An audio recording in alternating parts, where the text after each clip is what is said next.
ጋይስ ምንድነው እየተፈጠረ ያለው? ጃኒና አዶናይ ሳይለያዩ መለያየታችሁ ራሱ በደንብ ሳይጠግቡ ጃኒ ገብሩ ሰርግ አለኝ የቀለበት ፕሮግራም ስላለኝ እዛ ላይ ተገኙልኝ ያለችን ነው። የምር ነው ወይ ጋይስ? አስደንጋጭ መረጃ ነው አይደል? አብረን እናያለን። አዲስ ትክክለኛ መረጃ እጄ ገብቷል ማለት ነው። ሌላኛው በጣም ቅሌት የተከናነበበት ቪዲዮ፣ በጣም ውርደት፣ እኛ ሀገር ከኛ ህዝብ ከኛ ዜጋ የማይጠበቅ በጣም ከባድ ክስተት ናሆም ፎንቲ ላይ ተደርጓል።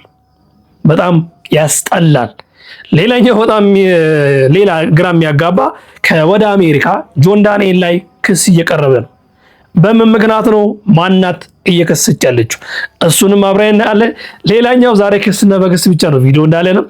አንድ ቲክቶከር ከዚህ በፊት ታዋቂ ባለሀብት ወርቁ አይተነው ላይ ቪዲዮ ሰርታ በጣም አነጋጋሪ ጉዳይ ሆኖ ነበራል። እሱ እልባት አገኘ። ወርቁ አይተነው በጀርመን ሀገር ፍርድ ቤት ከሷት፣ ፍርድ ቤት ገትሯት ተፈርዶባታል። ምንድነው የተፈጠረው? እሱንም አብረን እናያለን።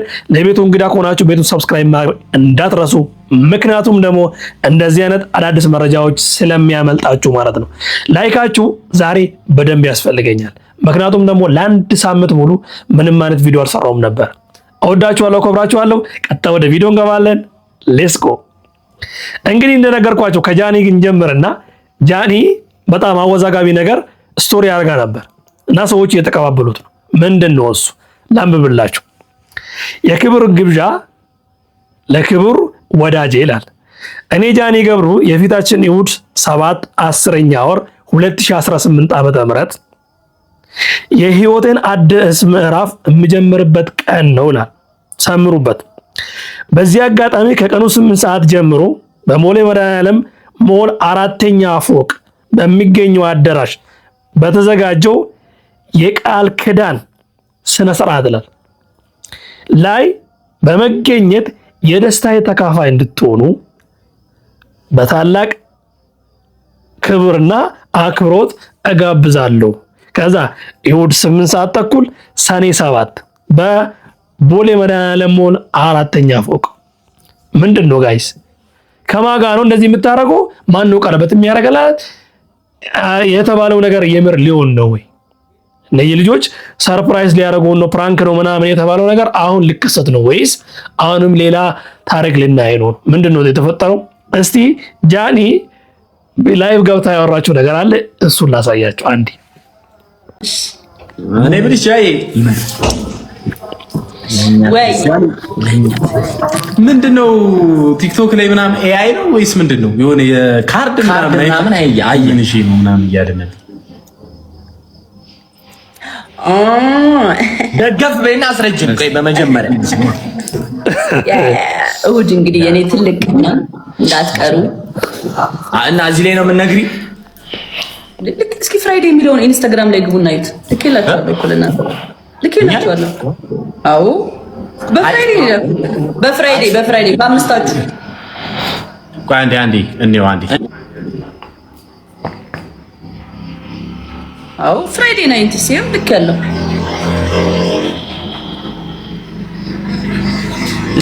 ዊ ሜድ ኤ ሚስቴክ ከሁለት ቀን በፊት ጽፈሻል ጃኒ። ይቅርታሽ የት ማን ብቻሽ እናየዋለን፣ እንመጣለን። ሱፍ እንልበስ። ደስ ያላችሁ ብትለብሱ ደስ ይለኛል ለኔ ክብር። አረ ምንም ጣጣ የለም። አብሽር ነው ችግር የለም፣ እንመጣለን። ያ አንተ በደንብ ነው አንዴ ድጋሜ ለማየት ነው የገባው። እናንተም እንግዲህ እሑድ የኔ ትልቅ ቀን ነው ጋይስ፣ እንዳትቀሩ። በጣም ደስ በቀ ነው። አቃደቸለም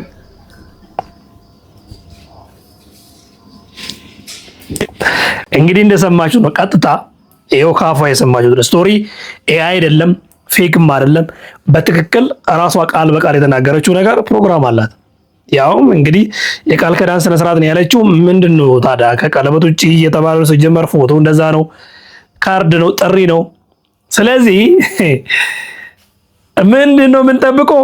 ነገ ነው እሑድ ጋይስ፣ ሩቅ አይደለም፣ ነገ ነው። አዲስ ነገር ስመጣ እኔ ማመጣላችኋል። እስከዛ ላይክ እያደረጋችሁ ሌትስ ጎ ወደ ሌላ ተአምር እንግባ። ጆን ዳንኤል ናሆም ፎንቲ ፕሬዝዳንት ማሜ የሚባለው ቲክቶከር ታውቃላችሁ አይደል? እሱ ላይቭ ላይ ገብቶ ብቻ እኔ ቃሉ ስለሚደብረኝ አሁንም ዩቲዩብ እያያችሁ እንደሆነ ቤት ቁጭ ብላችሁ በቲቪ የምታዩት ከሆነ ልጆች ካሉ አሁን አስወጡና ትንሽ ስመለሱ ይገባሉ። ይቅርታ አድርጉልኝ። በጣም የሚያስጠላ ቪዲዮና ደግሞ ኮሜንት ማድረግ ስላለብን ነው። አሁን ቪዲዮን ልከፍት ስለሆነ ዝግጁ ሆኑ። ይሄ እበት ሚሊዮን ሰምተን እንመለስ። ይሄ ደግሞ ቡሽሊ እንትና ናሁን ነው የሚበላው መሰለኝ። ይሄ አውድ የሚባል ለማኝ ማለት ወላሂ ላዚ ለማኝ ልጅ እንደምን ይሰጠኛል። ገዴ ሃዳው ሽንታ ግጥም ባይሆን የታባ ሰምታችሁ ቃሉን አልደግመው። በጣም አስፈሪና አስደንጋጭ ነገር ነው። ላይ ቁጭ ብሎ አንድ ወንድ ሌላን ወንድ እንደዚህ አይነት ቃላቶችን መጠቀም ማለት በእኛ ሀገር ሕግም በዓለም አቀፍም ያስቀጣል፣ ያስጠይቃል። ይሄ ግልጽ ነገር ነው። በዚህ ጋር ተያይዞ ናሆም ፎንቲ ከሰሰው፣ አሳሰረው፣ እስር ቤት ነው ያለውና አሁን እሱን ነው ማሳያችሁ። በጣም ከዛ በኋላ ብዙ ችግሮች ተፈጥሯል። እሱን አብረን ኮመንት እያደረገ እንሄዳለን። እንቀጥል። እንደዛ የኔን ስም ከማጥፋቱ አንሶ ጭራሽ ግንባር ላይ ሽጉጥ ተኩስብሃለሁ ነው ያለኝ። ቪዲዮ አለ። ገባችሁ አይደለ? እኔ ደግሞ እንደዚህ አይነት ነገር ደግሞ ይሄ በጣም ፐርሰናል። ለምሳሌ ከዚህ በፊት ቲክቶክ ላይ እኔ ብዙ ጊዜ ተሰድቤ አውቃለሁ ምናምን ነገርም አይደለም።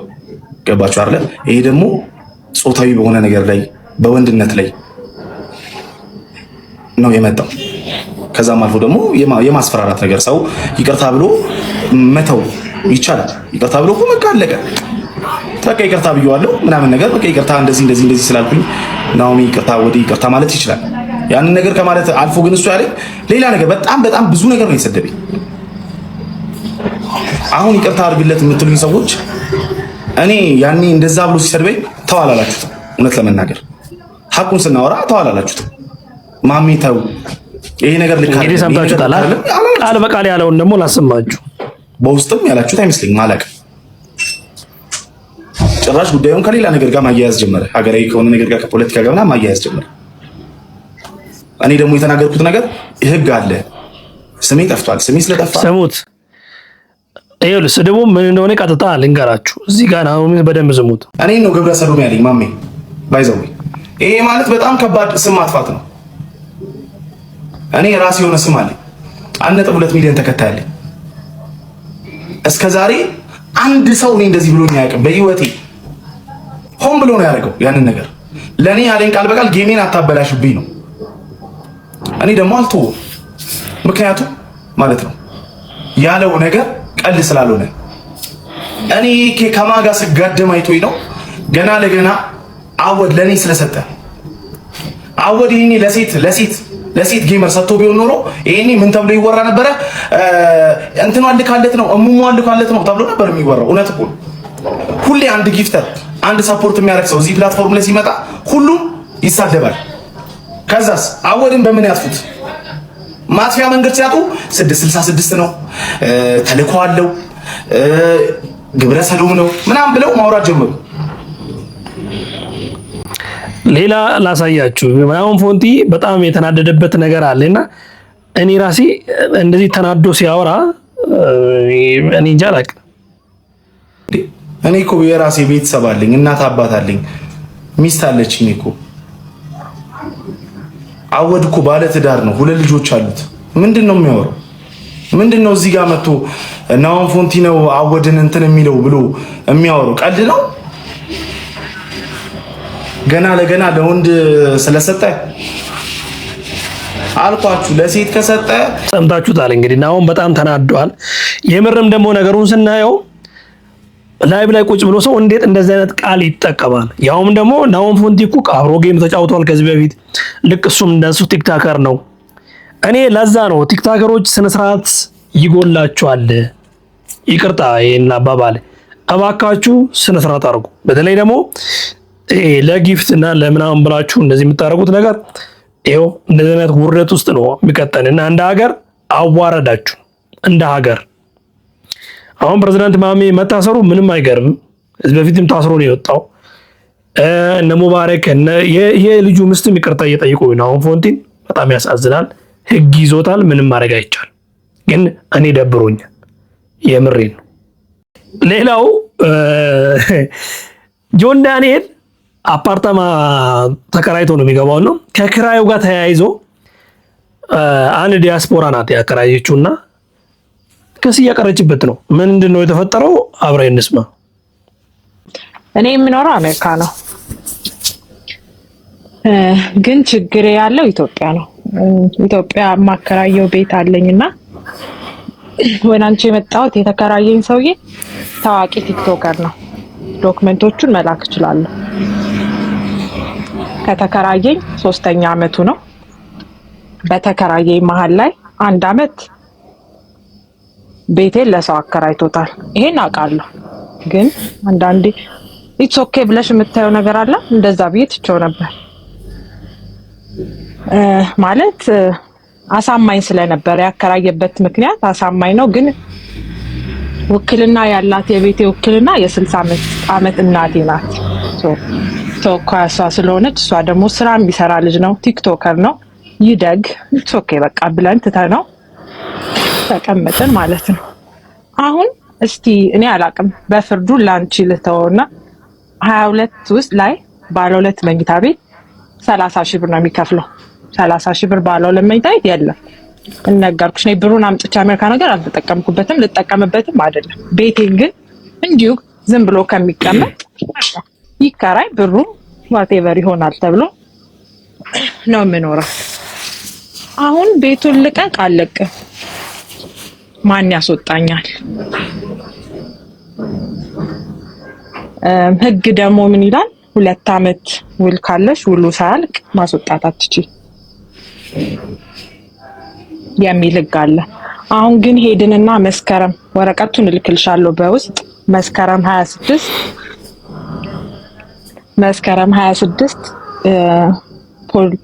ወረዳ ከሰስኩኝ። ወረዳ ማስረጃ ስለነበረኝ ውሉን አቋረጡልኝ። ውሉን ሲያቋርጡ 2 ወር ከዛሬ 2 ወር በፊት የካቲት ላይ ግን አሁን ያለው የክፍለ ከተማው ፕሮሰስ እንደዚህ እንዳሁን እንደማወራልሽ አይደለም። ረጅም ነው ፕሮሰሱ። እናቴ 6 ወር ተመላልሳ ማስረጃ ወስደን ምስክሮች ወስደን ምናምን ውሉ ተቋረጠ። ውሉ ቢቋረጥም ወደ ወረዳ ሄደ። ይሄ ነገር ፕሮሰስ ላይ ነው። መንገድ እንደሚኖር አውቃለሁ ትንሽ ቆይቶ። እኔ ግን የዚህን ቲክቶከር ፐርሰናሊቲ አንደኛ ማጋፈጥ ስለምፈልግ፣ ሁለተኛ የሰው ቤት ይዘሽ በምን አይነት ሊና እኔ አልኩሽ አሜሪካ ነገር ነው የምኖረው።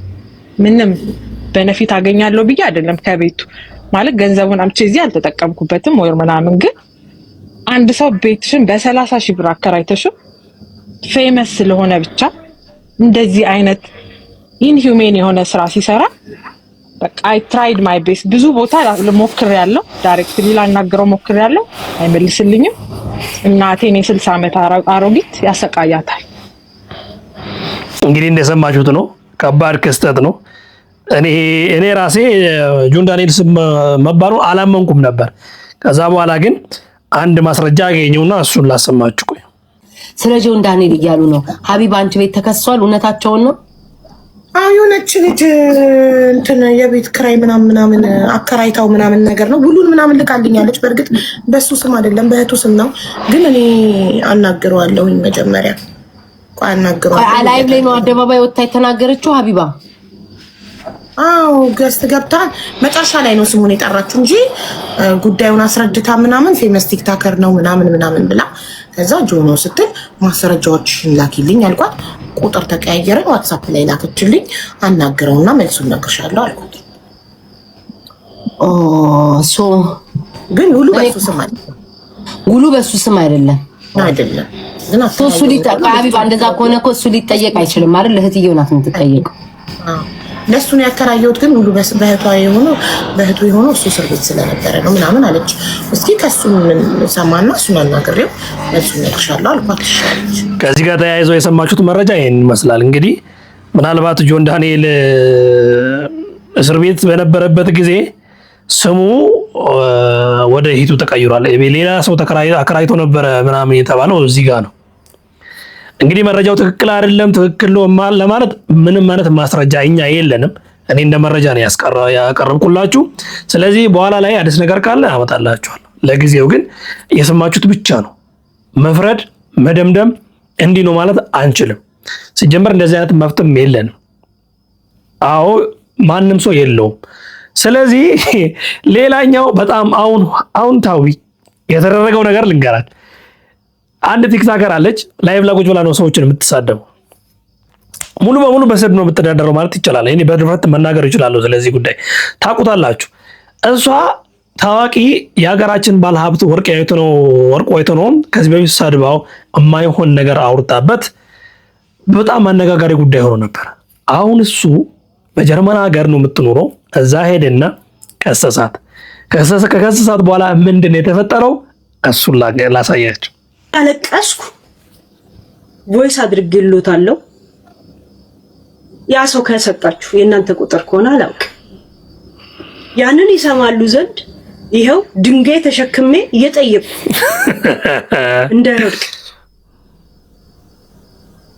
እንዳይወድቅ። እንግዲህ በሀገራችን ባህል ይሄን ብቻ ነው ማድረግ የምችል። ቅብጥ አርጎኝ ጥጋብ ለምን ንፍት አርጎ ሆዴ ምግብ ሲጠግብ ሀብታም የሆንኩ መስሎኝ ክለካ ያ ምግብ ሆድ ሲሰጥ በቤቴው ሽሮ እንኳን የለም። የማረባ ሽሮ ቅል እንኳን ባዶ ነበር፣ ጨው እንኳን አልነበረኝ። የሆዴን ሆዴ ነው የሚያውቁ። ቮይስም አስቀምጫለሁ። የሆዴን ነግሬያቸዋለሁ። ያንን ከግንዛቤ ውስጥ በማስገባት ከዚህ ክፍት አፍ ጋር እኔ ታይሜን ሉዝ አላረግም። ግን አስተምሪያታለሁ። እቺን ጋደሚትና ደደቢት ብለው በሆዶ ንዴቶን እንደሚያበርዱ አውቃለሁ። እኔ ታርጌቴ አይደሉም፣ የእውነት ታርጌቴ አይደሉም። ምክንያት የለኝም። ሁሌም ነው የምናገረው። እኔ ለቤተሰቤ ራሱ 200,000 ብር እንዲህ መጀመሪያ ልክስ ሰበረበት ማለት እንደዚህ ብላ አለቀሰች። በኋላ ላይ ግን እዚህ ጋር ይወት እናቴ ተው 12 እህትና ወንድም ያለኝ ሰው ብገባ ሀገሬ ነው የምገባ። ሲጀምር እኔ ዜጋ ነኝ። እሺ እዚህ ሀገር መጥቼ ወረቀት የወሰድኩ ሰው አይደለም። ልጅ አድጓል። እንደውም እኔ አጠገቡ ልቀን ስለሆንኩ ተጨማልቆ ራሱን አልቻለም አይደል? እኔ ዞር ስል በግዱ ራሱን ይችላታል። እንደው ገብቶቿል። ቤት ገዝቼለታል። አወዴ ገብቼ ጫት እቅማል። ከኔ ጋር የሚቅም ወንድምና እህት ያለኝ ሰው ሀገር አለኝ። እሺ ቁሻሻዎች። ይሄ ከፍርዱ በኋላ ነው ተናዳ ያወራችሁ ማለት ነው። ከዛ በኋላ ምንድነው የተፈረደባት? የተፈረደባትን ስሙን ተፈረደብኝ። ምንድነው መሰላችሁ? ቪዲዮ እንዳስጠፋ ቪዲዮ አስጠፊ ተባልኩኝ።